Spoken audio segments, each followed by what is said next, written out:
It's a great neighborhood school to have. Michael Crockett is a retired naval officer and now president of the Larchmont Edgewater Civic League. He told me that he's excited to learn that long before becoming the 39th president, Jimmy Carter lived just down the street. The idea that someone who's lived that kind of life has actually lived here in Larchmont, where we all live today, and all the great things they did, it's nothing short of inspirational. Carter lived to be 100 years old, becoming the longest living former president. And when he was a young sailor, he and his new bride, Rosalynn, lived in a Norfolk apartment that's since been torn down. It was not far from these apartments near St. Patrick Catholic School and Larchmont Elementary School. Neighbors I talked with are also working to get a historical marker placed here in Larchmont showing that the Carters lived here, something they say Hampton Roads should take pride in.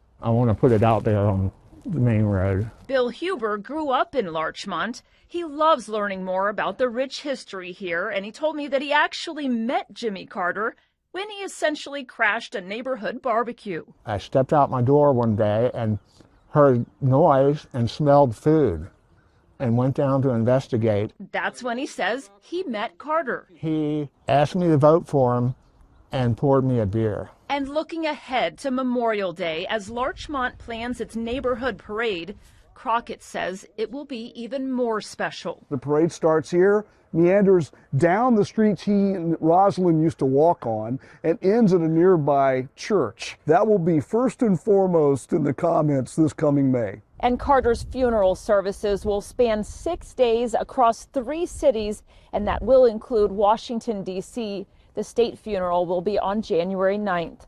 In Norfolk, Angela Bohan, News 3.